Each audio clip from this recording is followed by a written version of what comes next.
परमात्मा ने, कबीर जी ने आकर हमें ये मार्ग बताया कि जैसे तुम लकड़ी फूकते हो, उसमें प्रदूषण 7 बराबर होता है, और इसमें प्रदूषण नाम मात्र सा होता है। रुई का प्रदूषण नहीं बन पाता।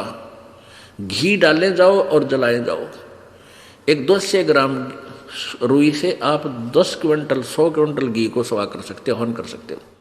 प्रदूषण तो नाम मात्र भी नहीं है, और केवल घी का लाभ हमें वायुमंडल में मिलता है। तो परमात्मा की इस तरीके को हमने अपनाया, और ये हवन हम करते। केवल ये एक यज्ञ है, हमने 5 यज्ञ करनी है, या 5 यज्ञ संपन्न होती हैं। जैसे आप जी यहाँ दान करते हैं, उनका सामूहिक लाभ होता है। उसमें से आप पाठ भी करवाते हो, तो यहाँ जो पैसा है भंडारे में लगता है, ये धर्म यज्ञ हो रही है। ये ऊपर शेड बना रखे हैं, पंखे चल रहे, ये धर्म यज्ञ हो रही है। एक यज्ञ है धर्म की, दूसरी यज्ञ है ध्यान। यहाँ आकर भगवान याद आता, दूसरी बात याद नहीं आती। ये ध्यान यज्ञ होगी, भगवान के चरणों में उसकी याद बनी रहना, ये ध्यान यज्ञ है। और तीसरी यज्ञ हवन की। यहाँ जितने भी ये पाठ चल रहे हैं, प्रत्येक प्राणी की, प्रत्येक व्यक्ति की अलग अलग ज्योतियाँ जलाई जाती हैं। 3 दिन तक अखंड चलेंगी, और 3 दिन के प्रोसीजर में पूरे समागम में लगभग 1 किलो घी एक ज्योति का सवा हो जाता है अप्रोक्सीमेटली। और फिर भी यहाँ दिन रात हवन हम अलग से भी एक ज्योति जला कर छोड़ देते हैं। घी का सवा होना ही हवन है। मंत्र हम अपने जाप सभी करते रहते हैं, वो अलग से होते रहते हैं। तो ऐसे हम दिन रात यहाँ अखंड ज्योति जलती हैं। जैसे जो पुण्यात्मा ज्योति हवन नहीं कर सकते घर पे, या और एक्स्ट्रा ज़रूरत है उनको ग्लूकोज चढ़ाने की, तो यहाँ ज्योति के लिए पैसा जमा करा देते हैं, हम उनका हवन यहाँ करते रहते, ज्योति चलती रहती। तो इस प्रकार जो केवल हवन करते हैं और इनकम्प्लीट मंत्र जाप करते हैं, उनको मोक्ष नहीं हो सकता। हाँ, वर्क डन अवश्य मिलेगा, जैसा जिसने किया वैसा लाभ मिलेगा, लेकिन हमें तो मोक्ष कराना है। वो मोक्ष होगा इस पूरे प्रोसीजर से, पूरे ट्रीटमेंट से। अब जैसे खेत में बीज दिया और खाद पानी डाला नहीं, और खाद घेर दिया, पानी डाला नहीं, तो भी व्यर्थ है। तो एक हवन यज्ञ ही कर देना, तो समझो जल नहीं डाला, खाद डाल दिया तो और बेकार कर दिया। तो इस प्रकार परमात्मा ने ही आकर हमें ये सुचारू प्रोसीजर परमात्मा के पाने का बताया है। अप आरती अप साजे, अप किंगर अप बाजे, अप ताल जहाँ जनकारा, आप न से आप देख नारा, कह कबीर ऐसी आरती गाऊं, आप आवाज़ आप सुनाऊं। परमात्मा ने स्वयं ही आकर दास बनना पड़ा, स्वयं ही आकर यहाँ पर भगत बनना पड़ा, स्वयं ही आकर तत्वदर्शी संत बनना पड़ा, और भगवान तो वो है ही। आज का प्रसंग सत्संग प्रारंभ हुआ था कि जैसे वर्क डन ही जीव को मिलता है, यहाँ पर कर्म प्रधान है, बिल्कुल सत्य है, कर्म प्रधान है। अब हम वो कर्म क्यों ना करें जिससे हमारा मोक्ष हो। हम वो कर्म करें जिससे, कर्म तो करना ही है, पेट के लिए तो कर्म सेपरेट है, लेकिन भक्ति मार्ग के जो कर्म हैं वो हम वही करें जिससे हमारा मोक्ष हो। तो यहाँ का प्रोसीजर है, यहाँ का विधान है कि जैसे कर्म करेगा वैसा ही फल मिलेगा। जो शास्त्र विधि त्याग का मनमाना आचरण यानी कर्म करेगा, साधना करेगा, तो उसको यूजलेस है। गीता अध्याय नंबर 16 के श्लोक नंबर 23 में, मन तू पावेगा अपना किया रे, भोगेगा अपना किया रे। मन तू पावेगा अपना किया रे, भोगेगा अपना किया रे। सत्य परमपिता परमात्मा परमेश्वर कबीर जी अपनी महिमा और तत्व ज्ञान का प्रचार स्वयं ही करने के लिए आते हैं। उन्होंने गुरु के ऊपर बहुत महत्व दिया है कि गुरु का होना अति आवश्यक है, और गुरु वही होता है जो परमेश्वर का कृपा पात्र होता है, या स्वयं परमेश्वर ही होते हैं, और कोई गुरु नहीं होते हैं। बाकी तो नाम के गुरु होते हैं, वो नकली गुरु होते हैं। उसका प्रमाण आपके समक्ष है, रह रहकर आपको प्रत्यक्ष भी कर रहे हैं कि जिनको हम ऋषि मानते थे, वर्तमान में जो सतगुरु कहलाते हैं, जगत गुरु की उपाधि भी वो लगाए हुए हैं, करोड़ों श्रद्धालुओं के भी वो मुखिया बने हुए हैं, वो गुरु नहीं है, उनके पास वो तत्व ज्ञान नहीं है। तो परमात्मा ने गुरु जी के ऊपर बहुत वाणी बोली है और हमें ये समझाने की चेष्टा की है कि आप परमात्मा के रिप्रेजेंटेटिव को, गुरु को, उन्हीं के स्वरूप मानकर ही आप अपना कल्याण करा सकते हो, अन्यथा नहीं। जैसे गुरु मानुष कर जानते ते नर कहिए अंध, ओवे दुखी संसार में आग गए यम के फंद। अब गुरु जी को मानुष करके जानते हैं तो हम उतना ही लाभ प्राप्त कर सकेंगे, क्योंकि परमेश्वर स्वयं आए थे और 120 वर्ष बनारस में, काशी शहर में एक जुलाहे धानक की भूमिका करके वो परमात्मा सहशरीर चले गए, सहशरीर आए थे। तो उस समय हम उनको परमात्मा नहीं मान पाए, नहीं समझ सके, क्योंकि हमने परमात्मा का सिद्धांत, परमात्मा की जो थ्योरी सुनी थी, परिभाषा सुनी थी, वो ये सुन रखा था कि भगवान निराकार है, और कोई ये कहता है कि साकार में दुल्हा परमात्मा आया है, उसकी कोई नहीं सुनते थे। इसलिए हम परमात्मा को पहचान नहीं सके। अब इस दास को परमेश्वर ने भेजा है, कबीर जी की दया से ये दास, उन्होंने यहाँ गुरु बनाया है, अपनी कृपा बख्श के। तो परमेश्वर स्वयं कहते हैं कि गुरु को मानुष नहीं जानना चाहिए, फिर आपकी इतनी ही भावना बनी रहेगी। जब तक हम परमात्मा, गुरु जी को परमात्मा नहीं मानेंगे, तब तक हम इस काल के जाल से नहीं निकल सकते। ये हार्ड एंड फास्ट रूल है। उदाहरण है कि जैसे एक गणित में ऋण का एक प्रश्न होता है, उसमें मूलधन ज्ञात करना होता है, उसमें मूलधन ज्ञात करना होता है। उसके लिए सपोज करना होता है कि मान लीजिए मूलधन 100 रुपये, वो मूलधन 100 रुपये सपोज करना पड़ता है, मानना पड़ता है। उससे फिर वो वास्तविक मूलधन जो लाखों और करोड़ों की संख्या में होता है, वो प्राप्त हो जाता है। मूलधन 100 रुपये मानकर हम उस वास्तविक ओरिजिनल मूलधन को प्राप्त कर सकते हैं, अर्थात अपनी प्रॉब्लम सोल्व कर सकते हैं, प्रश्न हल कर सकते हैं। इसी प्रकार आप जी ने गुरुदेव को भगवान मानकर चलना होगा, क्योंकि जैसा भी आप यहाँ रिहर्सल कर रहे हो, जैसा भी व्यवहार, जैसी भी सोच आपकी इस दास के प्रति है, वो आपकी सोच आखिरी तक बनी रहेगी। जब आप संसार त्याग कर जाओगे, आगे परमात्मा त्रिकुटी के ऊपर आपको इस दास के रूप में मिलेगा, और वहाँ वो परमात्मा आपकी सद्भावना, आपका शिष्टाचार, आपके अंदर के विचार कि आप कैसी भावना इस दास के प्रति रखते हो, तो वहाँ आपके हृदय की अंतर्यामी परमात्मा वहाँ आपकी फिर परीक्षा होती है, लेगा। तो इसलिए आप जी ने परमात्मा के आदेश अनुसार गुरु जी को परमात्मा मानना चाहिए। गुरु परमात्मा नहीं है, लेकिन आप जी ने उनको भगवान मानना पड़ेगा, यदि ये प्रश्न हल करना है तो, नहीं तो हो ही नहीं सकता। ये नियम है। परमेश्वर कबीर जी कहते हैं, मम संत मुझे ही जान मेरा ही स्वरूपम। मेरे संत को, मेरे प्रतिनिधि को मुझे ही जान, वो मेरा ही स्वरूप समझ लेना। तो पुण्यात्मा, जैसे आपके सामने भगवान आ जावे परमात्मा आवे तो आपका कैसा व्यवहार होगा? ठीक है, कोई निर्धन है वो माया मांगेगा, निसंतान संतान ही मांगेगा, जैसे आपकी रिहर्सल चल रही है।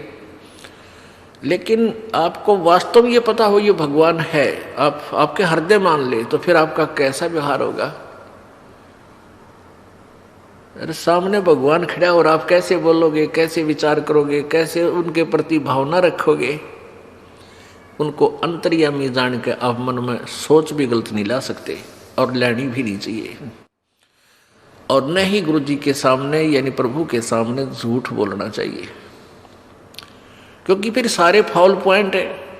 अब गुरु जी के सामने आप झूठ के बोलोगे, कहते को गुट्टी ला गया बीच में, नाम टूट गया, और नहीं बताओगे तो आपका नाम खंड है, लाभ हो को नहीं, कनेक्शन कट चुका है ऑटोमेटिक।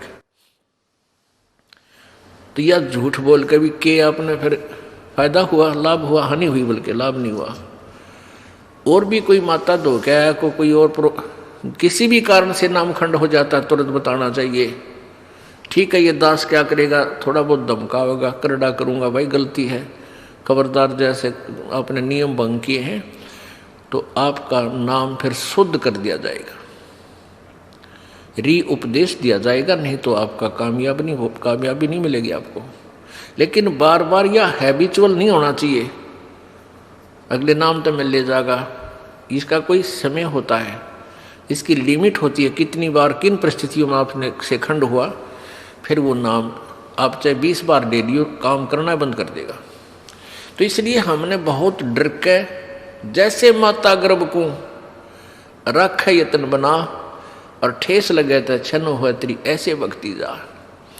किसी बहन बेटी को काफ़ी समय के उपरांत गर्भ रहा हो, फिर वो जाने है उस बच्चे की, उस गर्भ की वो कितनी चिंता करती है। रात में भी करवट लेते समय भी एकदम आंखें खुल जाती हैं, तो देखती है कहीं मेरे बच्चे पर दाब तो नहीं आएगी, कहीं बच्चा मेरा खराब तो नहीं हो जा।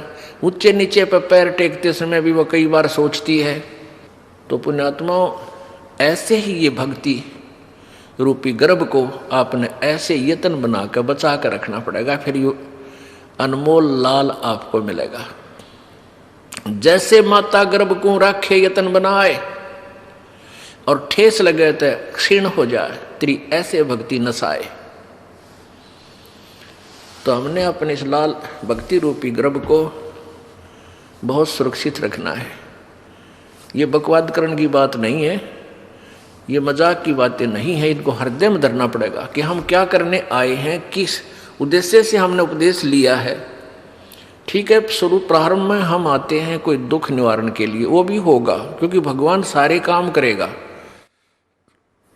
और फिर कुछ दिनों में आपको ज्ञान हो जाएगा, फिर आप कुछ नहीं मांगोगे, केवल यही मांगोगे परमात्मा चरणों में रखना, हे गुरुजी चरणों में रखना, दूर ना करना। क्योंकि जब हम चरणों में रहेंगे तो फिर परमात्मा कौन सा बालक है, अनजान है, उसने हमारी प्रॉब्लम का पता को नहीं, वो तो अंतर्यामी है, हमारी प्रॉब्लम हमें नहीं पता, उसको पता है। और जो सच्चे दिल से अनन्य मन से पतिभर्ता पद पर आके भक्ति करते हैं, पतिभर्ता पद का अर्थ है कि किसी और इष्ट की पूजा नहीं करे, केवल अपने कबीर परमात्मा की, नथिंग एल्स। तो ऐसे पतिभर्ता स्त्री की कहते हैं, जो जब ऐसी मदद करता है परमात्मा, पतिभर्ता जमीन पर दो धर है पाँव और समरस झाड़ू देते है, कहीं ना काटा लग जावे। जैसे पतिभर्ता यानी एक इष्ट पर आश्रित और सभी उपासनाएं छोड़कर सच्चे दिल से गुरु मर्यादा में चलती हुई जो आत्मा पुण्य आत्मा है, वो पतिभर्ता परमात्मा के प्रति है। और फिर अपने जीवन रूपी सफर में वो जितने भी कदम रखती है परमात्मा, उस पाप रूपी कांटों को आगे आगे बुहारता चलते हैं, झाड़ू देते हैं, कहीं मेरी प्यारी आत्मा को कांटा ना लग जा, यानी कोई कर्म दुख ना दे जावे।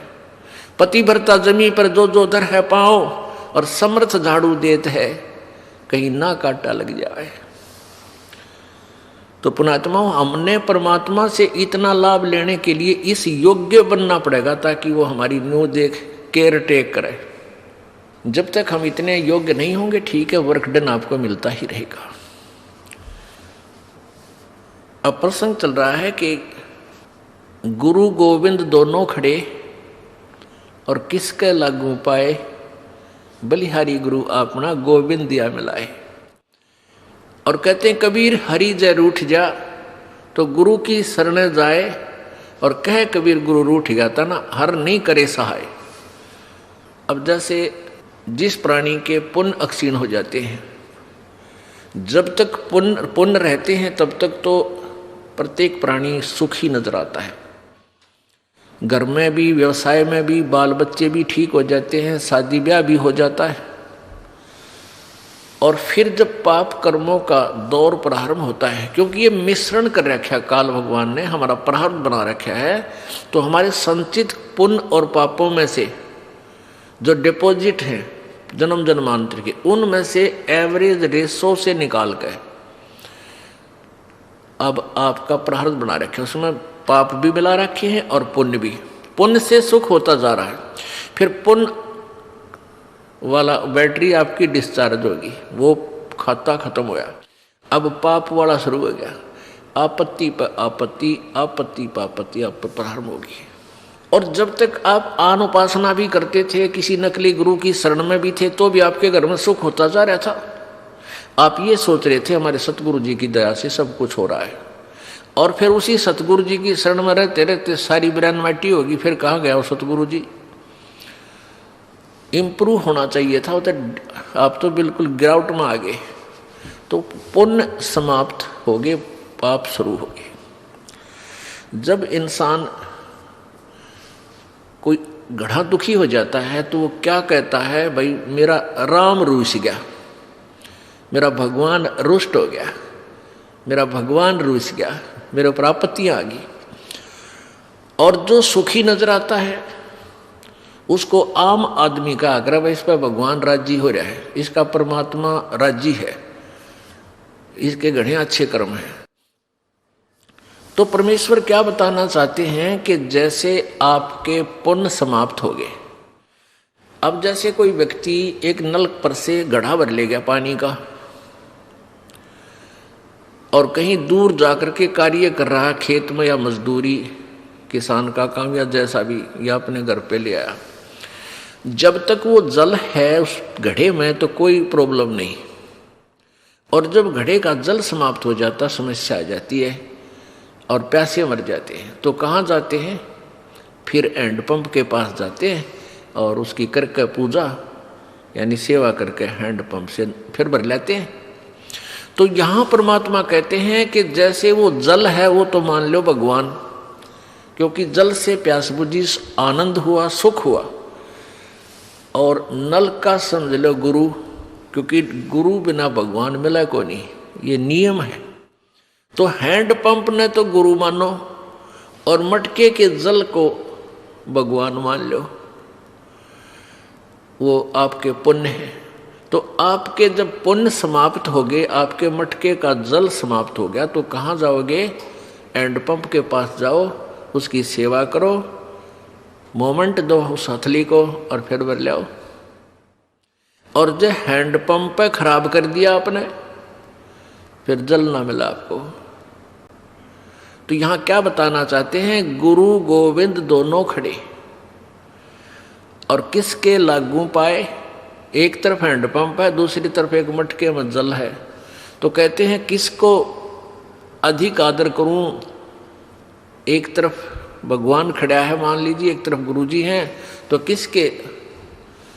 किसको प्राथमिकता दूं। परमात्मा उत्तर भी दे रहे हैं कि बलिहारी गुरु अपना जिन गोविंद दियो मिलाए। फिर क्या बताते हैं, कबीर हरि जय रूठ जा, यानी तुम्हारा राम रूस गया, आपत्तियां शुरू होगी, वो घड़े का जल समाप्त हो गया। तो गुरु की शरण में जा, यानी पूर्ण संत के पास शरण में पहुंच और कह कबीर गुरु रूठ गए तो हर ना करे सहाय। आपने गुरु जी के प्रति ही कोई दुर्भावना पैदा कर ली, कोई उसमें दोष देख लिया अपनी ही सोच अनुसार, या कोई यहाँ अपने मर्यादा भंग कर दी, तो उससे गुरु रुष्ट हो जाता है। जैसे इस दास को जब पता चलता है कि ये व्यक्ति यहाँ आ भी रहा है और कहता मैं नाम भी ले रखा है और ये बीड़ी भी पीवा है, गुट्टी भी लगा जाता है कभी कभी, तो तब मैं रुष्ट होता है, ये दास रुष्ट होता है, दुख होता है मुझे कि कोई फायदा नहीं इसके यहाँ आने का, और दो चार और बिगाड़ेगा कि देखियो भी बीड़ी पीवा है वहाँ रामपाल का शिष्य होकर के। तो इससे दास गणा दुखी होता है। उस व्यक्ति को चाहिए अपनी गलती स्वीकार करे, दोबारा उपदेश ले ले, शुद्ध करा ले अपने उपदेश को और भविष्य में नहीं पीवे, अपना कल्याण करवा ले। तो इससे दास दुखी होता है। कोई आन उपासना कर लेता है तो भी दास दुखी होता है कि नहीं, आप पतिव्रता पद पर नहीं रहे, भगवान आपको मदद करेगा नहीं। फिर लाभ क्या होगा यहाँ धक्के खान का, यहाँ आने का कोई लाभ आपको नहीं प्राप्त होगा। आपने यहाँ आए हो तो लाभ प्राप्त करो मालिक का, ऐसा लाभ दे देगा आप सोच भी नहीं सकते। आप चक्कर में पड़ जाओगे, क्या परमात्मा सचमुच ऐसे सुख दिया करता है? सुना करते थे, लेकिन आप यहाँ देखा करोगे, आप यहाँ महसूस करोगे। तो क्या बताते हैं, जय इब के सतगुरु मिले, सब दुख आँखों रो, चरणों ऊपर शीस धरूं, कहूँ जो कैरी हो। कबीर साईं मिलेंगे, पूछेंगे कुशलात, आदि अंत की सब कहूँ, अपने दिल की बात, गुरु जी तुम ना भूलियो। चाहे लाख लोग मिल जाएं, हमसे तुमको बहुत हैं, तुमसे हमको नहीं, तुमरे विसारे क्या बने, मैं किसकी शरण में जाऊं। शिव ब्रंश मुनि नारद, इनके हृदय न समाऊं। अब गुण किए तो बहुत किए,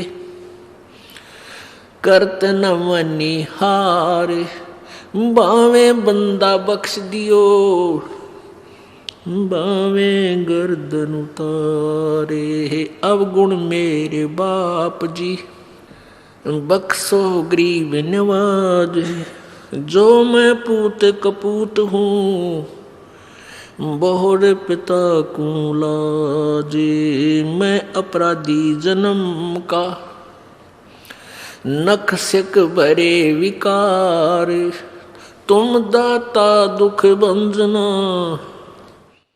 मेरी करो संभाल। राम कृष्ण से कौन बड़ो, उन्हों भी गुरु कीने, तीन लोक के वे धनी, गुरु अग अधीन।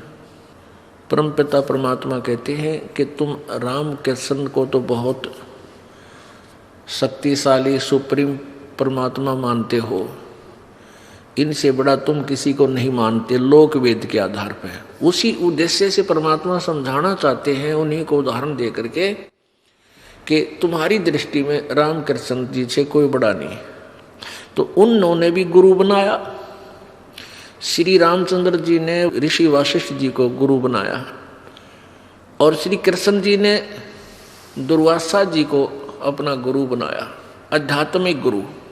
संदीपनी ऋषि उनके केवल अक्षर ज्ञान कराने वाले गुरु थे, जैसे शिक्षक होते पढ़ाया करें, और आध्यात्मिक गुरु दुर्वासा जी थे। तो परमात्मा हमें ये बताना चाहते हैं कि राम कृष्ण से कौन बड़ा, और उन्होंने भी गुरु कीन, और तीन लोग के वे धनी, तीन लोग के मालिक, गुरु आगे अधीन।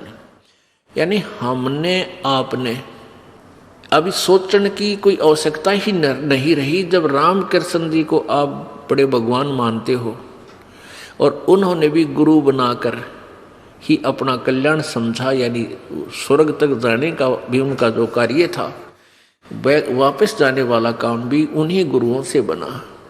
तो फिर आम व्यक्ति कौन से खेत की मूली है भाई, उसकी क्या बुनियाद है कि वो गुरु बिना बात उसकी बन जाएगी? तो इसलिए एक तो ये पॉइंट क्लियर हो गया कि गुरु जी का होना अति आवश्यक है। फिर परमात्मा कहते हैं गुरु जी अब तुम क्या करते हो, राधे राधे श्याम मिला दे, हरे राम हरे कृष्ण। कहते हैं 3 लोक सब राम जपत हैं और जान मुक्ति को धाम। और श्री रामचंद्र जी ने वशिष्ठ गुरु किया, उन्होंने दिया उनको ओम नाम। बता ले भाई, कर ले के करे। अब हम तो राम राम जपें, श्री रामचंद्र जी को सुप्रीम पावर मान के, और श्री रामचंद्र जी वशिष्ठ जी के पास जब गुरु बनाने गए, उन्होंने वशिष्ठ जी ने श्री रामचंद्र जी को ओम नाम दिया था जाप करने का। बता भाई, हम कहाँ खड़े कर रखे थे नकली गुरुओं ने। अब वो जिस नाम राम माना वो तो ओम का नाम जाप करे, हम राम राम करें। जैसे कोई व्यक्ति तो लड्डू खावे राम है, क्या खावे डले, कोई बात हुई या?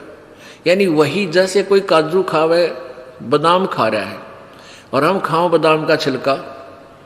यानी राम शब्द जो है उसके अंदर गुप्त है वो मंत्र आम व्यक्ति नहीं कह सकता कि तू यो मंत्र जाप कर ले, फिर वो उसका गुरु बन गया। अगर किसी ने किसी को थोड़ा सा भी गुरु रूप में गाइड कर दिया तो वो ओरिजिनल गुरु से कटकर वो ऑटोमेटिक सिस्टम है कि वो गुरु बन गया। अब दोनों चौड़ चपट उसके ऊपर उसका बाहर आ गया। तो ऐसे ये गुप्त मंत्र रखे जाते हैं, ये सीधे नहीं कहे जाते कि हमारे गुरुजी ये नाम देते हैं ऐसे जाप कर लो या ऐसा कर लो, नहीं। इतना कह सकते हैं भाई राम नाम भज लो, राम नाम जपया करो, राम नाम ले भाई, राम नाम ले। अब वो राम का नाम अन्य है, जैसे बादाम का छिलका ऊपर कुछ है अंदर गिरी नारी है, ऐसे ही ये नाम गुप्त होते हैं। कोई जैसे महर्षि वाल्मीकि जी को नाम दिया था, अब वो कहते हैं वो राम राम करे था, राम नहीं करे थे वह, वो तो ओम नाम का जाप जपया करते। राम तो वैसे जैसे हम सत्साई बोलते हैं ना, ये हमारा मंत्र नहीं है। ऐसे ही राम कोई शब्द मंत्र नहीं है किसी ऋषि का, वो तो ओम से शुरू होते हैं। और ओम केवल ब्रह्म तक की जाप है, और ये भी पूरे अधिकारी से लेकर ही कार्य करता है, अन्य से नहीं। तो यहाँ क्या बताते हैं परमात्मा कबीर जी कि 3 लोक सब राम जपत हैं, जान मुक्ति को धाम। और श्री रामचंद्र ने वशिष्ठ गुरु किए, उन्होंने दिया ओम नाम। अब रामचंद्र जी तो ओम नाम जप पर, तुम राम राम जपो। वाह भाई वाह, किसे बेचड़ा रखे थे। अब क्या बताते हैं परमात्मा, रे बोली सी दुनिया सतगुरु बिन कैसे सरिया, रे बोली सी दुनिया सतगुरु बिन कैसे सरिया। अब हम कहाँ ला छोड़े भक्ति, इन नालायक अनजान गुरुओं ने, नीम हकीमों ने। अपने लला के बाल उतरवावे देख के चीना लग जइया, अपने लला के बाल उतरवावे देख के चीना लग जइया। एक बकरी का बच्चा लेके उसका गला कटैया, रे भोड़ी सी दुनिया गुरु बिन कैसे सरिया। जैसे पहले हम डले डोया करते, ये आन उपासना करते थे, शास्त्र विरुद्ध साधना करते थे, तो क्या करते हैं, गुड़गामा वाली माता के ऊपर बकरे भेंट चढ़ाए जाते हैं। अब तो प्रोसीजर थोड़ा बदल दिया है, पहले तो कटवाया करते वहां जाके। अब वहां क्या करते हैं कि कोई बालक बीमार हो गया या उसकी कुशल के लिए क्या करते थे, माता हे माता तेरा एक बकरा बोल दिया, तेरा भेंट चढ़ाऊंगी। वह बुढ़िया बोल दिया करती अपने पोते पोती की खैर के लिए। और फिर जैसे ये बच्चे के जो प्रथम बाल होते हैं, इनको क्या करा करते, पहले अपने इष्ट धाम पर चढ़ा आया करते।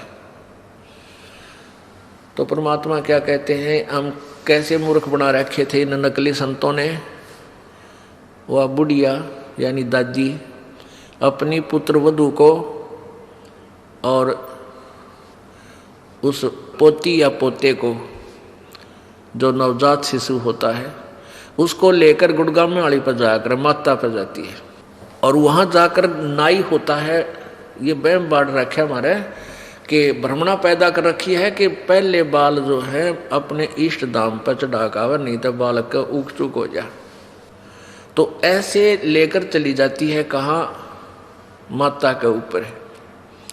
और वहाँ नाई बैठा होता है, उसको कहती है भाई नाई के मेरे पोते के बाल काट दे, मेरे लल्ला के बाल काट।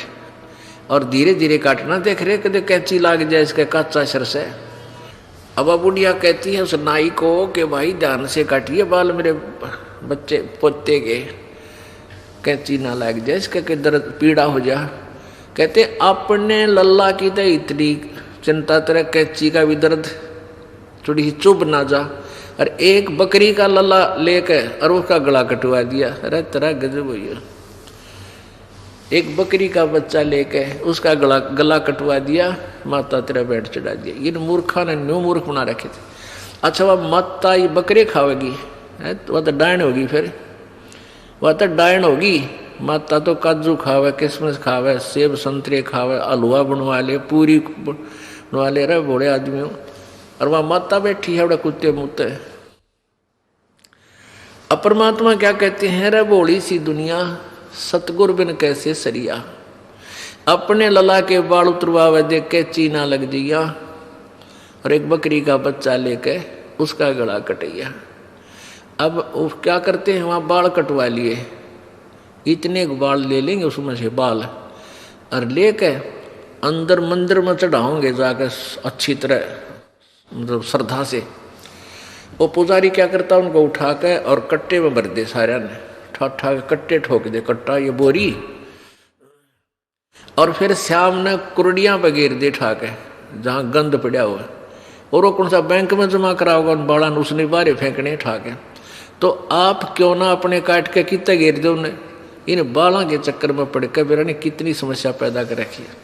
अब क्या है कि हमने देखे जगह जगह ये थान बना रखे, स्थान एक 3x4 का चबूतरा बना देंगे, थोड़ा सा 1-1.5 फुट ऊंचा, और उसके सेंटर में बनाओगे ऐसा बढ़िया महल पित्तर का, 5-4 ईंट खड़ी, एक आधी बराबर में 2 पाछे, आगे कोई कवाड़ नहीं उसका, खुल्लम खुला।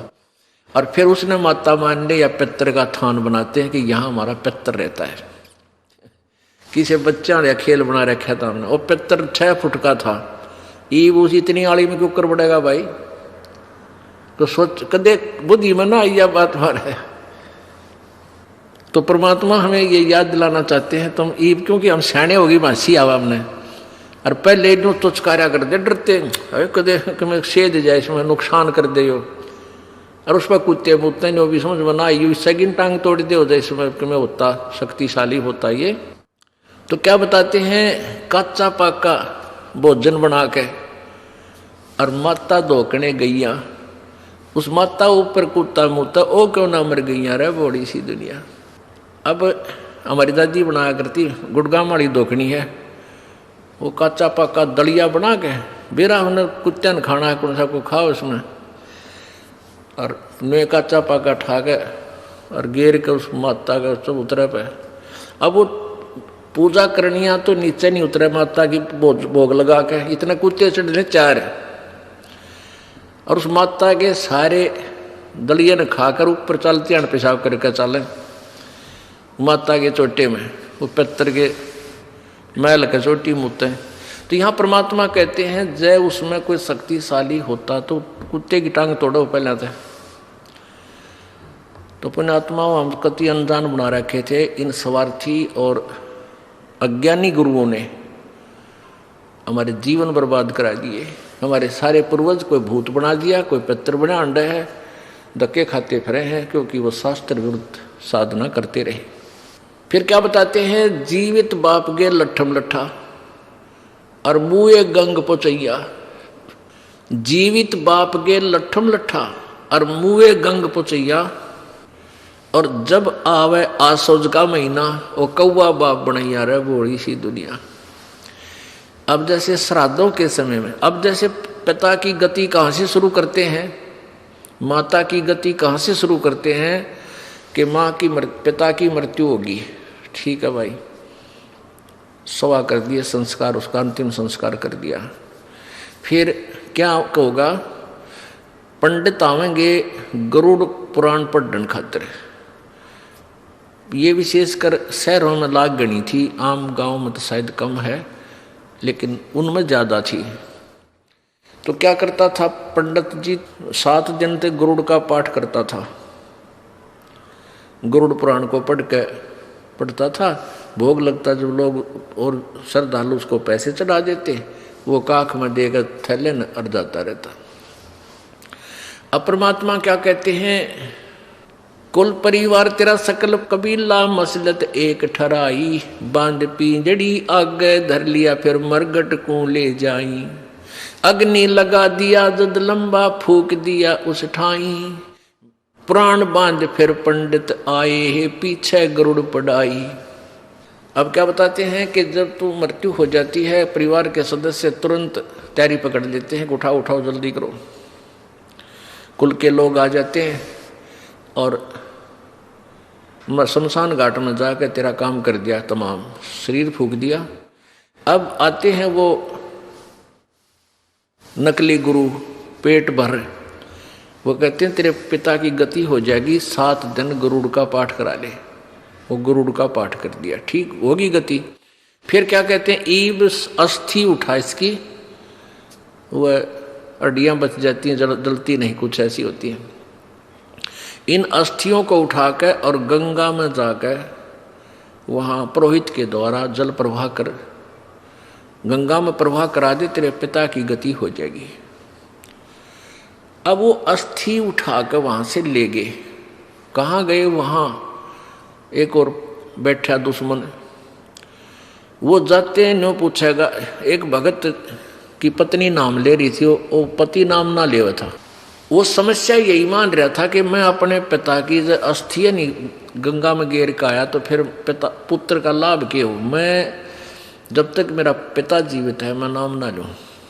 उस पत्नी को नाट्य नहीं करता, यह भी उसकी अच्छी यानी भावना थी। तो एक दिन वो उसका कोई ताऊ चाचा मर गया, उनके साथ चला गया, अस्थि ले गए और वहाँ वो पेट भर पांडा बैठा था। वहाँ उनके सीमा बांट रखी उन्हें कि यो हिसार जिला हमारा, ये फलाना जिला हमारा, ये हरियाणा का, ये हरियाणा इतना क्षेत्र हमारा, उन्हें बांट रखी है। तो एक कहने लगा, भाई कहाँ से आए हो? कि हरियाणा से। कि आजा आजा तुम मेरे यहाँ दूर हो जाओ, ये हमारे हैं हमारे हैं। वो उड़ा बुला लिए, वहाँ चले गए। तो अपने तो करना ही था वो काम, कोई मिल जाए। तो देख के पिछली खोट गए सारा पिछला, वो थारे फलाने भी आए थे, दगड़े भी यहीं आए थे, और जजमान इपकत बहुत जन्म आए तुम, और तरह नाश जाइए। बोला मेरे तो धक देशी हुई, दुश्मन मारे रोज मरण की बाट देखा। ये शुक्र मनावा कि इनका रोज मरा, हम रोज आवाने को इपकत बहुत जन्म आए। नो बोला उस दिन मेरा धक्का हा लग गया। कुछ ज्ञान सुन रहा था वो अपनी पत्नी के माध्यम से कि इन हड्डियां उठाने से कोई फायदा नहीं होता, संत गुरुजी ऐसे ऐसे बताते हैं। उसका कुछ जच्चे थी कुछ ना जच्चे थी। फिर उस दिन फाइनल फैसला हो गया। वापस आते ही नाम लिया और अपना कल्याण करवाया। अब वहां कहते हैं जीवित बाप के तो लट्ठम लट्ठा है सारी, उसकी उल्टा बोल है, उसकी कोई सत्कार आदर नहीं करता, ना उसकी कोई सेवा करते हैं। और मरे पातशाह ने हो गया, फिर इसकी पूजा शुरू कर दी तुमने। फिर गंगा में डालन खातिर चल पड़े उनके अस्थियों को सत्कार करने के लिए। परमात्मा फिर कहते हैं जीवित बाप के लट्ठम लट्ठा मुए गंग पुचैया, और जब आवे आसुज का महीना फिर कौआ बाप बनैया। अब क्या होता है, फिर श्राद्ध शुरू हो जाते हैं। पहले फिर महीना करते थे, पहले तो बड़ा लटोटर था, 1 साल तक आए महीना वो गुरु जी जिम्या करता, और फिर 6 माही करते, फिर 1 वर्षी करते, और वर्षी तो फिर घने दिन तक ही चला करती, काफी दिन तक। और फिर श्राद्ध शुरू हो जाते कि पत्र बन गया। फिर कहते इसके पिंड भरवा दो, भूत जोनी छूट जाएगी। यानी सारे फंड करवा के यूँ कराते समय ये कहते थे तेरे पिता की गति होगी। फिर आया आसोज का महीना, आसोज के महीने में श्राद्ध शुरू हो जाते हैं। आसोज के महीने में श्राद्ध निकालते हैं। अब परमात्मा कहते हैं वो एक दिन श्राद्ध कर दिया, वो निश्चित दिन, जैसे कोई सातम न मर गया। आप मान ले किसी का पिताजी सातम को मृत्यु को प्राप्त हुआ, किसी भी सातम को, तो वो आसोज के अंदर 16 दिन सेलेक्ट कर रखे, यानी अमावस्या से लेकर पूर्णमासी तक 16 दिन सेलेक्ट कर रखे हैं। इन 16 दिन में से जिसका सातम न मरा है तो सातम वाले दिन एक उनके गुरुजी आवेंगे ब्राह्मण, और वो श्राद्ध निकाल लेगा। अच्छा बढ़िया भोजन, कुछ कपड़े वपड़े, फिर पूजा पाजा उसको चाहिए, वो सारा सौदा उसको दिया जाएगा। अब आसोज के महीने में क्या करते हैं, वह गुरुजी आता है, बढ़िया भोजन बना के सबसे पहले कहेंगे छत पे रख दो। कहता छत पे रख दो, कुछ भोग लग जाएगा। तो वो छत पर रख कर आते हैं और कौवे वहां पहुंच जाते हैं। अब कौवा उसको खा लिया कौवे ने, तो वो गुरुजी कहता है भाई तेरे पिता को भोग लग गया, हो सकता है तेरा पिता कौवा बन गया हो। अरे तेरा गजब हो, अब कहाँ से गति कराने लगे थे, पिताजी कौवा बना के छोड़ दिया और कहते इसकी गति होगी। अब परमात्मा कहते हैं जब आवे आसोज का महीना, अरे फिर कौवा बाप बनाया। अरे बोली सी दुनिया, गुरु बिन कैसे सरिया। अब क्या बताते हैं, प्रेत शिला पर जा बिराजे पितरों पिंड भराई, बहुर श्राद्ध खान को आए वो काग भये कल माही। फाइनल फैसला करते हैं परमात्मा की वाणी में, जय सतगुरु की संगत करते तेरे सकल कर्म कट जाई, अमरपुरी पर आसन होते जहां धूप ना छाई। कि जय सतगुरु की संगत करते पूर्ण संत की, ये सारे झंझट खत्म हो जाते, सकल कर्म, किसी भी आवश्यकता नहीं रहती, आप सतलोक चले जाते, अमरपुरी में, उस सतलोक में आपका निवास होता। जैसे गीता जी अध्याय नंबर 18 के श्लोक 62 में कहा है कि अर्जुन तू सर्वभाव से उस परमेश्वर की शरण में जा, उसकी कृपा से ही तो परम शांति और सनातन परम धाम को प्राप्त होगा।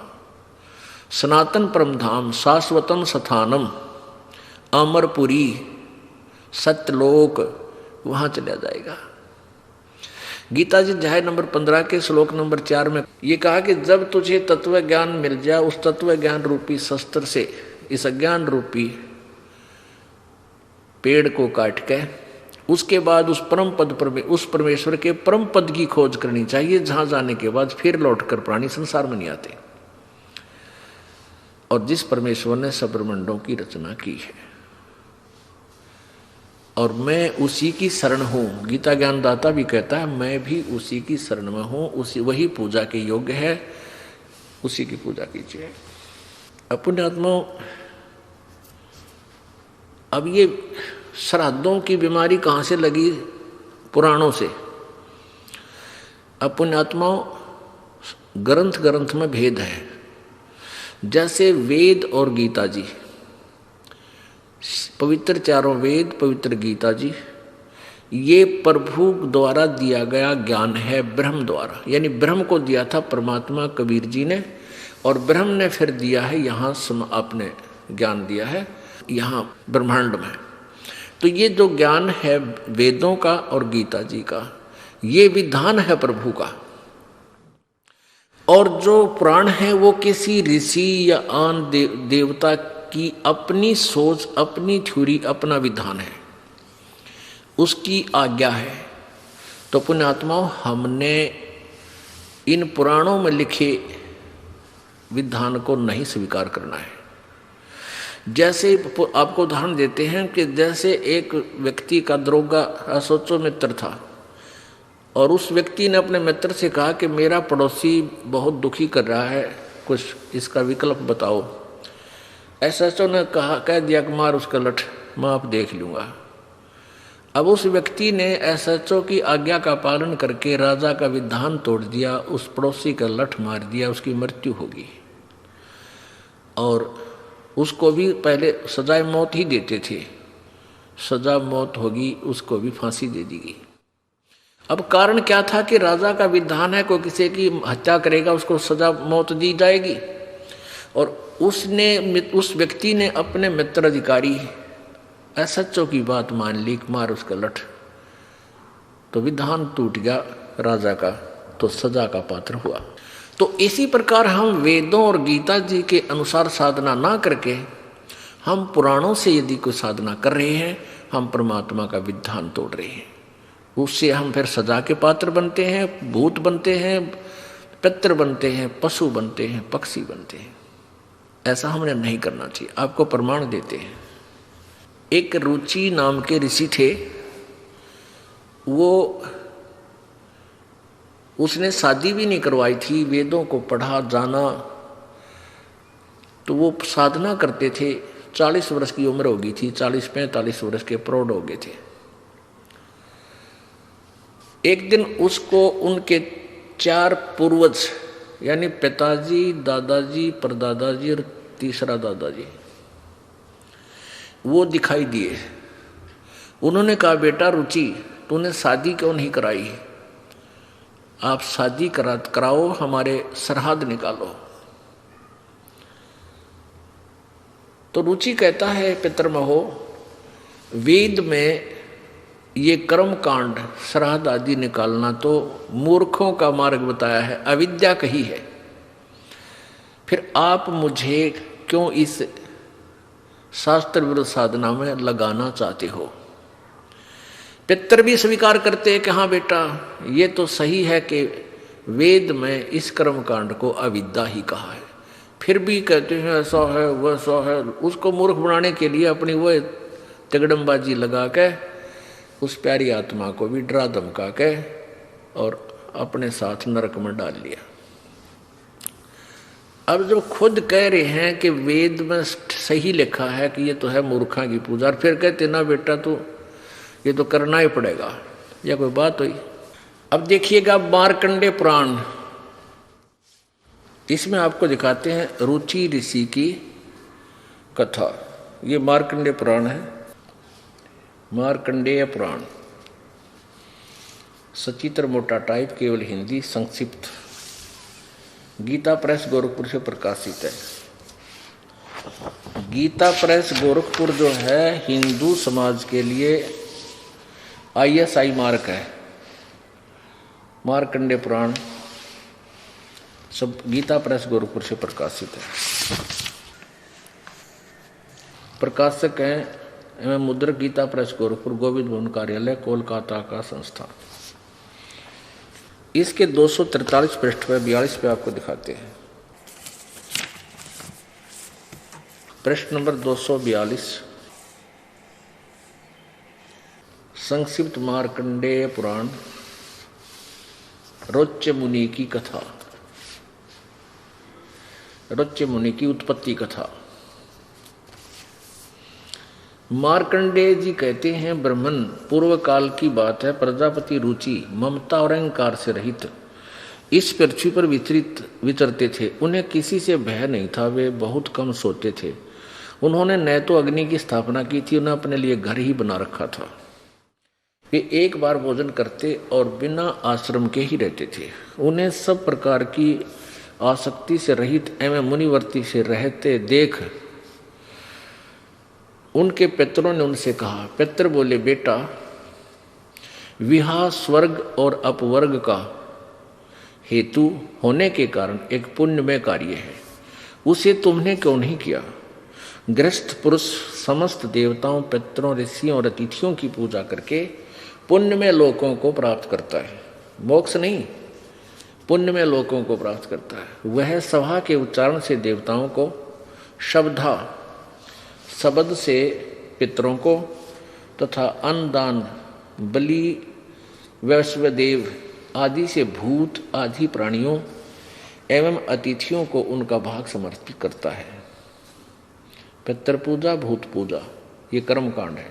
बेटा हम ऐसा मानते हैं, गृहस्थ आश्रम को स्वीकार न करने पर तुम्हें इस जीवन में क्लेश पर क्लेश उठाने पड़ेंगे तथा मृत्यु के बाद और दूसरे जन्म में भी क्लेश ही भोगने पड़ेंगे। रुचि ने कहा, पितरगण ये देखो ये सारे भूत इकट्ठे हो रहे, ये देखो ये रुचि ऋषि खड़ा है नीचे और ये ऊपर चारों भूत इकट्ठे हो गए इसको देखिए।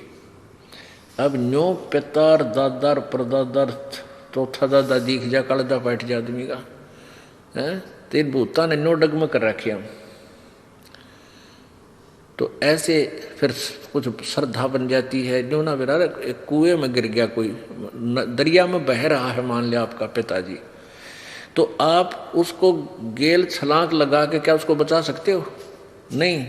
उसको निकालने का तरीका कोई रस्सी फेंक दे और कहे इसको पकड़ लो, तुम भी बाहर आ जाओ। और अब ये तो दरिया में डूब चुके थे, अपने बच्चे को कह रहे तू भी आ जा हमारे साथ, यहीं आ जा, यानी ये कर्म कर और मर कुएं में पड़ गए। अब देखो रुचि ने कहा पितृगण परिग्रह मात्र ही प्रयत्न दुख एवं पाप का कारण होता है तथा उससे मनुष्य की अधोगति होती है। यही सोचकर मैंने पहले स्त्री संग्रह नहीं किया। मन और इंद्रियों को नियंत्रण में रखकर जो ये आत्म संयम किया जाता है वह भी परिग्रह करने पर मोक्ष का साधक नहीं होता। ममता रूप कीचड़ में सना हुआ होने पर भी यह आत्मा जो परिग्रह शून्य परिचित जल से प्रतिदिन धोआ जाता है वह श्रेष्ठ प्रयत्न है। पितर बोले बेटा जितेंद्रिय होकर आत्मा का प्रश्न करना उचित है, किंतु तुम जिस मार्ग पर चल रहे हो वो मोक्ष मार्ग है। तरह से बोलियो अब वो पितर राजी नहीं उसके मोक्ष होने में, नहीं होगा तुम जो मार्ग से जाओ तो मोक्ष मार्ग है, तो पितर बने मारा की तरह भूत बन जा। ये देखो पितर बोले बेटा जितेंद्रिय होकर के आत्मा का प्रक्षाकलन करना उचित है, किंतु तुम जिस पर चल रहे हो वो मोक्ष मार्ग है। पूर्व जन्म में किया हुआ मानव का शुभ अशुभ कर्म सुख दुख में भोगों के रूप में प्रतिदिन भोगने पर ही क्षीण होता, जिस इन्हें ज्ञान था। आगे देखो रुचि ने पूछा पितामह हो वेद में कर्म मार्ग को अविद्या कहा गया है, फिर क्यों आप लोग मुझे उस मार्ग में लगाते हो? पितर बोले यह सत्य है कि कर्म को अविद्या ही कहा गया है, इसमें तनिक भी मिथ्या नहीं। फिर के टट्टू रह गया, फिर के रह गया पितरो ये मरवा दिया बोला आदमी और गेल ला लिया। फिर कहें ऐसा है ना बनू कर दे, पितर ऐसा दे देते हैं, पितर आशीर्वाद दे देते हैं, पितर इतना तो कर दे मैं इसका थन खराब कर दे, लेकिन ठीक नहीं कर सकते। ठीक तो परमात्मा ही करेगा आशीर्वाद दे के उसके नाम पे। तो अब देखो ये खुद कह रहे हैं कि इसमें कोई झूठ नहीं भाई, सैत या अविद्या, इसमें तनिक भी मिथ्या नहीं। फिर के बच गया बात पक्ष, फिर इसको भका भकू कर ला के पीछे इन्होंने बोला ये भी कहने लगा जी मैं तो बूढ़ा हो गया, मैंने कौन लड़की देगा, 40 साल की उम्र होगी मेरी, 42-45 की। तो ये पितर बोले तू तप कर ले। उसने तप किया। फिर एक स्त्री आई अपनी लड़की ने लेकर, एक ऋषि जी आप मेरी लड़की से शादी कर लो। जब उसने शादी करी और फिर पितर वाले खड्डे में रुचि फिर पड़ गया, आप भी गिर गया। हे परमात्मा हे बंदी छोड़। और वो पितर खुद कहे तू तो मोक्ष मार्ग पर लग गया, गलती कर दी, पितर नहीं बना वो पितर बनवा दिया। अब पुण्यात्मा हमने ये ज्ञान कदे सुनाया नहीं था, और ये तो ऋषि सत्र के ज्ञान है जो ऋषि बता रहे हैं भाई तूने ये क्यों ना करवाया, सिर आज क्यों ना काट दिया। अब पुण्यात्मा अब विष्णु पुराण के अंदर श्राद्धों के विषय में काफी डिटेल दी है। वो डिटेल दे कौन रहा है? कहीं तो औरव ऋषि राधा सगड़ को बता रहा है, और ये कह रहा है कि मैंने ये बात पितरों से पता लग गया था, पितरों ने ऐसे बताया। अब पितर आप तो भूत बने हुए हैं, उनके द्वारा दिए गए ज्ञान को वो उन्होंने पुराणों में लिख लिया, और उस पुराण के आधार से फिर उन्होंने आगे। अब देखिएगा ये आपको विष्णु पुराण दिखाते हैं, श्री विष्णु पुराण गीता प्रेस गोरखपुर से प्रकाशित। इसके कौन है अनुवादक?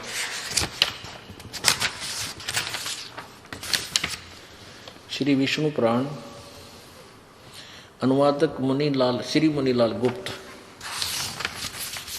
प्रकाशक वही है, गीता प्रेस गोरखपुर, गोविंद भवन कार्यालय कोलकाता का संस्थान। अब इसके 213 पृष्ठ पे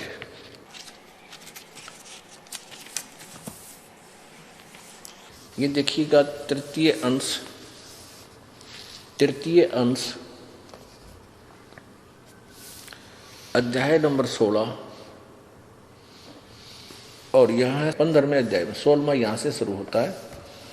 इसमें क्या लिखा है कि हे राजन, श्राद्ध करने वाले पुरुषों से विश्व देवगण, पितृगण, मातामह और कुटुंबी जन सभी संतुष्ट रहते हैं।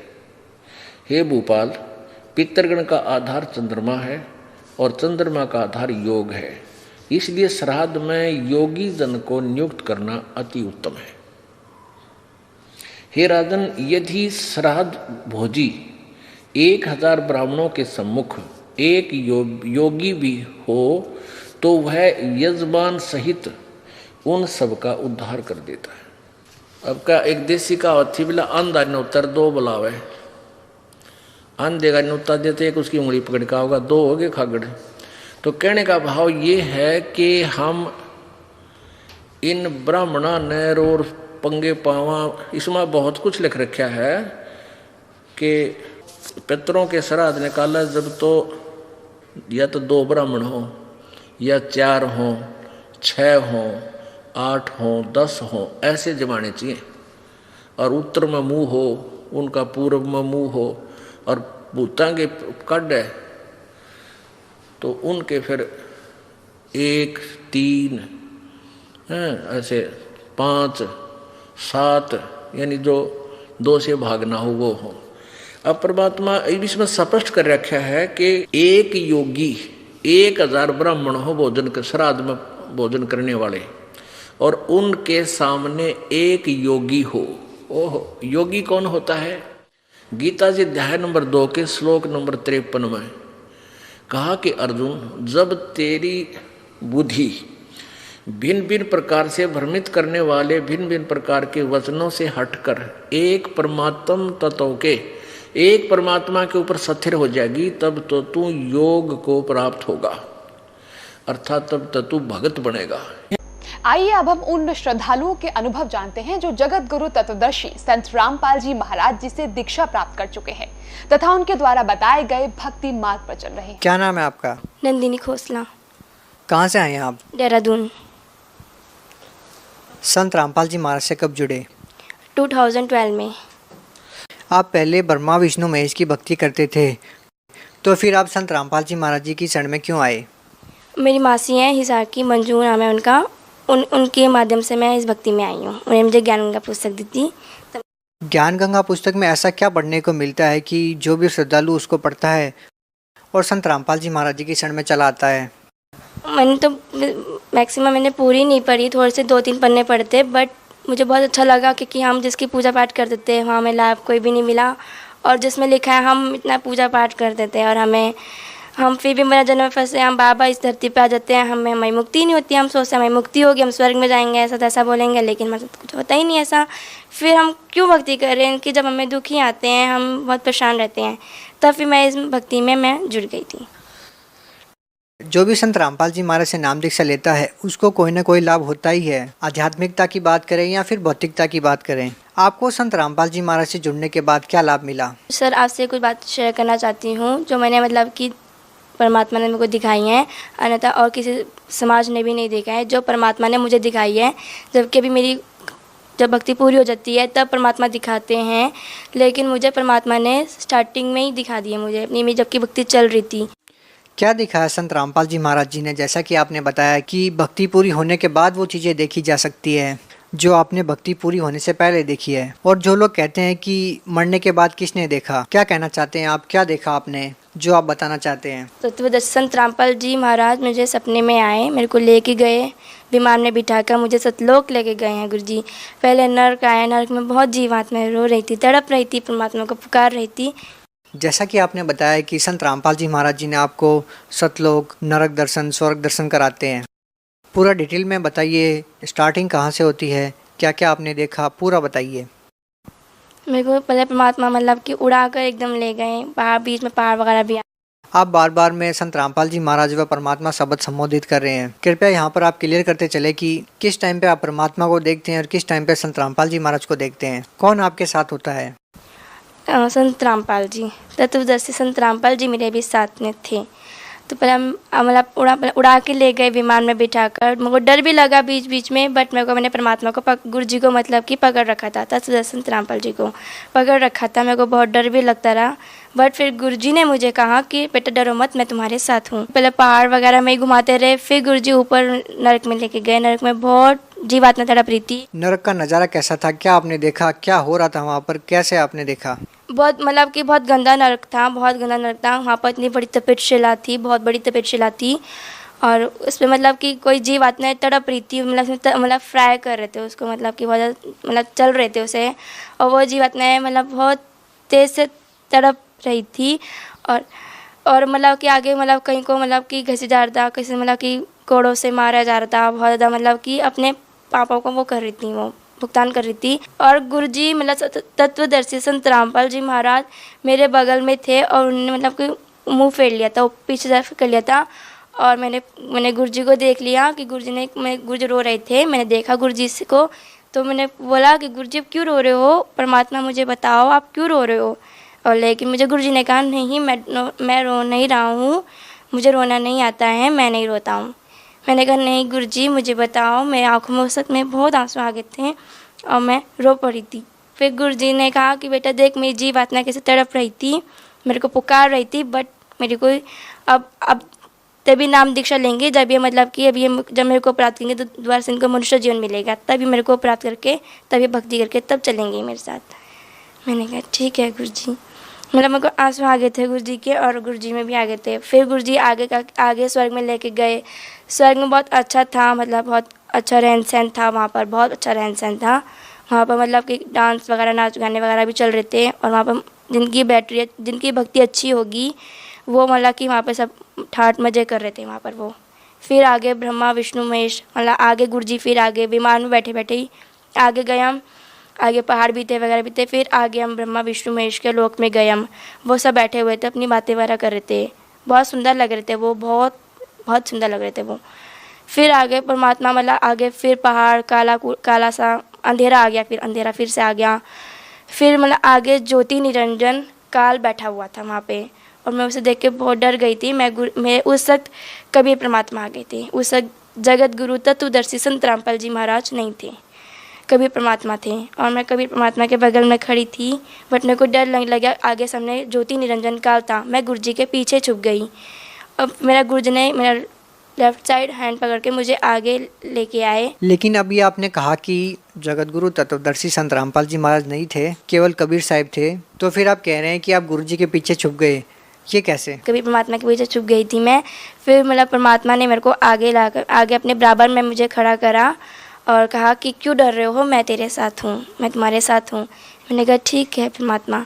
फिर आगे ज्योति निरंजन बैठा था, उसके मतलब कि कुंडल जैसे बाल थे, बहुत घने घने बाल थे, और वो मतलब बहुत बड़ा था, मतलब उसका शरीर भी इतना, बॉडी इतनी गंदी थी उसकी, बहुत गंदी थी वो, बहुत गंदा दिख रहा था वो। लंबी मतलब मोटी मोटी सी आँखें, मतलब बड़ी बड़ी नाक वगैरह, और उसके नेल्स भी कितने गंदे थे उसके, बहुत गंदा इंसान था वो, मतलब बहुत गंदा था वो, और उसे डर भी लग रहा था, बहुत डरावना था बहुत ज़्यादा। फिर उसने मेरे को रोक लिया, उसने मेरे को रोका क्योंकि ये परमात्मा, वो मतलब पहले गुरु जी कैसे हो गया, और कहा कि गुरु जी पिता परमात्मा इसे कहाँ लेके जा रहे हो, इसकी भक्ति नहीं है, इसे कहाँ लेके जा रहे हो। फिर पिता परमात्मा कबीर परमात्मा ने कहा इसकी भक्ति पूरी है, देख लो। और फिर उन्होंने देखा, ज्योति निरंजन काल ने देखा मेरी भक्ति को, मतलब कि उसने अपनी रील वगैरह चलाई, उसने देखा कि इसकी भक्ति पूरी थी, और मेरी मतलब भक्ति पूरी हो गई थी। फिर आगे आके हाँ इसे जी परमात्मा इसे आप ले जा सकते हो, वो ऐसे कहने लग गया ज्योति निरंजन कि जी परमात्मा इसे आप ले जा सकते हो, इसकी भक्ति पूरी है। तो आगे ठीक है जी। फिर गुरु जी ने कहा, उसने अपना सिर मतलब यूँ कर लिया, और सिर रख के मैंने उसके ऊपर पैर रखा। पैर रखते ही मेरे को बहुत डर लगा। मैंने गुरु जी को बोला, गुरु जी मैं नहीं रख पाऊँगी, मुझे बहुत डर लग रहा है। कि नहीं मैं तेरे साथ हूँ, ये कुछ नहीं करेगा, तू पैर रख इसके सिर पे। फिर मैंने पैर रखा सिर पे और उसका सिर ऐसे हो गया था, नीचे इसने कर लिया था और मैंने सिर पे पैर रखा उसके। फिर मतलब विमान आगे मुझे लेके चले गए परमात्मा। आगे अंधेरा सा आया, मतलब कि पहाड़ भी आए, परमात्मा एकदम बहुत तेज़ स्पीड में लेके गए विमान को। बहुत सुंदर विमान था और आगे तेज़ स्पीड में लेके गए। और कुछ बातें मैं आपको 100 में से 10% मैं शायद बता पाऊँगी, क्योंकि मैं कुछ बातों का मैं वर्णन नहीं कर पा रही हूँ कि मैं उन शब्द उन जो मैं कहना चाह रही हूँ उन वर्ड्स में नहीं दे पा रही हूँ, मुझे समझ नहीं आ रहा है। सतलोक के बारे में मैं कहना चाहती हूँ कि फिर मेरे को पूरी सतलोक ले गए। इतना बड़ा सुंदर गेट था, मतलब चमकदार गेट था, मतलब उसमें रोशनी सी आ रही थी, जैसे गुरु जी का घर आने लगा, अपना परमात्मा पिता का घर आने लगा, हमारा घर आने लगा। तब फिर वो बहुत रोशनी आ रही थी उसे आगे उसमें से। तब फिर हमने वो गुरु जी को देखते उसने गेट को अपने आप खुल गया। फिर हम आगे गए, आगे बहुत अच्छे मतलब कि शीश महल वगैरह ऐसे मतलब इस टाइप में था, बहुत सुंदर महल थे, इतने सुंदर सुंदर महल थे अंदर, मतलब कि काफ़ी और खाली पड़े थे, मतलब कि काफ़ी मतलब एक मैक्सिमम कम भरा होगा, एक भी कमरा मतलब कम वो है मतलब। और सब देख के मतलब खुश भी होते। फिर परमात्मा आए गुरु जी, मतलब कभी परमात्मा आए आगे, फिर आगे गए हम। फिर उनका आसन था, आसन भी मतलब चमकदार रोशनी टाइप था, बहुत गोल्डन कलर का था, बहुत मस्त था, बहुत सुंदर था वो। उसमें गुरु जी बैठ गए, मैंने फिर गुरु जी भी आसन पर बैठ गए। अब गुरु जी मैं आराम करो, तुम घूम लो। मैंने कहा ठीक है परमात्मा, मैं यहाँ घूम लूँ? ओके। फिर मतलब गुरु जी ने कहा ठीक है। मैं चली गई, वहाँ पे एक सतलोक की एक माई मिली, उसका मतलब कि बहुत लंबे लंबे मतलब कि उनके लंबे लंबे वो थे, उनके शरीर वगैरह थे, बहुत कद बहुत बड़े बड़े थे, उनके कद बहुत बड़े बड़े थे और बहुत सुंदर था। उनके चेहरे पे नूर बहुत आ रहा था, नूर बहुत था उनके चेहरे पे। और वो नूर आया और मतलब कि कहने लगे कि तुम कहाँ से? हमने नहीं ऐसे मतलब बताया। फिर कहती ठीक है, तो मैं पूरा घुमाती हूँ। फिर आगे वहाँ पर स्वामी रामदेवानंद जी, पंडित छोर सतगुरु रामपाल जी महाराज जी और जीतानंद जी, गरीबदास जी सब ऊपर बैठे थे वहीं पे, मतलब कि वहीं पे सतलोक में बैठे थे। तो मैं उनको देख के मैं बहुत खुश हुई। मैंने उनको देख के दंडवत प्रणाम करी, दंडवत प्रणाम करके और मैंने से बातचीत की, चरणों की सेवा दी और मैं मतलब मुझे आँख में रोना आ गया और मैं भागकर मैं गुरु जी कभी परमात्मा के चरणों में मैं गिर गई और मुझे रोना आ गया उनके चरणों पे। फिर गुरु जी उठ गए, मतलब सो रखे थे वो, तो गुरु जी सो रखे थे, मैं उठ गई और फिर गुरु जी कहे क्यों रो रहे हो? मैंने गुरु जी आपने मेरे को बहुत बड़ी चीज़ दे दी है, अब मैं परमात्मा कभी नहीं जाऊँगी, अब मैं यहीं रहूँगी आपके पास। फिर गुरु जी ने कहा नहीं, तुम नीचे जाओगी, वो भक्ति मेरी थी और अपनी भक्ति जो मंत्र मैं देता हूँ उन मंत्र का जाप करो, फिर तुम्हारी भक्ति पूरी हो जाएगी, फिर तुम आ जाना वापस इस यहाँ पर अपने घर में। फिर गुरु जी ने कहा वो मेरी भक्ति थी, सिर्फ दिखाया है कि तुम आगे मतलब कि अपनी भक्ति ढंग से कर सको, दृढ़ बन के कर सको, इसलिए दिखाया है, और अपनी भक्ति जल्द अच्छे से कर और नीचे जाइयो तू। फिर परमात्मा ने, मैंने कहा गुरु जी ने कहा तुम्हें भूख लग रही है? मैंने कहा जी परमात्मा मुझे भूख लग रही है। क्या खाओगे? फिर गुरु जी ने, मैंने कहा कि गुरु जी खीर खाऊंगी, परमात्मा मुझे खीर खानी है। फिर गुरु जी ने मुझे खीर खिलाई, 2 कटोरी मैंने खीर खाई, बहुत टेस्टी थी। मतलब उसमें इतना जो हम घर में बनाते हैं, जो हम नीचे खाते हैं, उसमें कोई मोला वो था ही नहीं, एकदम इतनी स्वादिष्ट से, मतलब पता नहीं हमने कहा ऐसे कौन सी खाई हमने कि आज तक वो स्वाद है, अभी तक है मेरे मुँह में। हाँ मुझे फ़ील हो रही थी जब मतलब कि मैं अपने मतलब कि मैं उठी, तब मेरे को फ़ील हुई थी, तब मतलब कि मैंने ऊपर खीर खाई 2 कटोरी, तो मेरा पेट भरा हुआ था, मुझे फ़ील हो रहा था उस वक्त। अक्सर जो लोग भक्ति करते हैं, साधनाएं करते हैं, उनको कुछ भी प्राप्त नहीं होता है, कुछ भी चीज़ें नहीं मिलती है। संत रामपाल जी महाराज की शरण में जो भी आता है उनको फील होता है, उनको पता होता है कि अध्यात्म से अच्छी तरह से जुड़े हुए हैं। तो जो लोग कहते हैं कि मरने के बाद किसने देखा, तो आपने मरने के बाद जहाँ लोग जाते हैं, स्वर्ग में जाते हैं, नरक में जाते हैं, वो आपने देखा, आपने स्वर्ग देखा, नरक देखा। आप उन लोगों को क्या कहना चाहेंगे जो लोग ये कहते हैं कि मरने के बाद किसने देखा? जो लोग ये कहते हैं कि किसने देखा, मरने के बाद किसने देखा है, लेकिन मैं कहती हूँ मैंने देखा है, परमात्मा ने मुझे दिखाया है। और आप इस भक्ति में आएँ, संत रामपाल जी महाराज जी की भक्ति में आओ, और फिर आपको जो मुझे दिखाया है, फिर उस भक्ति से आपको भी माता दिखा सकते हैं और उनके बारे में पता भी चलेगा आपको। अभी जो आपने ये बताया, ये आध्यात्मिक लाभ है, ये व्यक्ति को मरने के बाद प्राप्त होते हैं, लेकिन इस संसार में रहने के लिए भी भौतिक लाभ की, मानसिक लाभ की ज़रूरत होती है इंसान को। संत रामपाल जी महाराज से नाम दीक्षा लेने के बाद आपको इस पृथ्वी लोक पे क्या लाभ मिले? तो मेरी मम्मी की तबीयत बहुत ख़राब हो रही थी, मतलब नाम उपदेश लेने से पहले बहुत ज़्यादा ख़राब थी। हमने जगह जगह जाकर हमने देवी देवताओं को पूजा, बहुत जगह जगह जाए, झाड़ झपटे करवाए, हमें कोई भी लाभ नहीं हुआ। हमने बहुत पैसा खर्च करा, बट मम्मा को कोई वो नहीं, मतलब कि से कुछ नहीं हुआ, मतलब आराम वगैरह कहीं नहीं मिला। फिर एक में मासी हैं, मंजू नाम है उनका, हिसार से हैं वे, और वे उन्होंने हमें फिर इस भक्ति मार्ग में हमें बताया कि इस भक्ति में लोगों सब ठीक हो जाओगे। तब अब से मम्मा काफ़ी ठीक है परमात्मा की दया से। क्या आपका मानना है कि संत रामपाल जी महाराज जी से जो भी व्यक्ति अब नाम लेगा उनको भी वैसे ही लाभ होंगे जैसे आपको हो रहे हैं? हाँ जी, ज़रूर होंगे उनको, मतलब जो हमें लाभ हुए हैं वैसे उनको भी लाभ होंगे। भगत समाज को क्या संदेश देना चाहते हैं? भगत समाज को यही संदेश देना चाहती हूँ कि इन परमात्मा की भक्ति में आएँ और अपना जन्म मरण से पीछा छुट। जो पुस्तक आपने पढ़ी ज्ञान गंगा, उस पुस्तक को पढ़ने के बाद आपका जीवन बदल गया, वो पुस्तक श्रद्धालु कैसे मंगवा सकते हैं? साधना टीवी पे वो जो येलो कलर की नीचे वो पट्टी सी आती है, उस पे मतलब कि निम्न नंबर्स भी हैं जिसे अपने आप पुस्तक कांटेक्ट कर सकते हैं, उनसे कांटेक्ट कर सकते हैं और पुस्तक ले सकते हैं। बहुत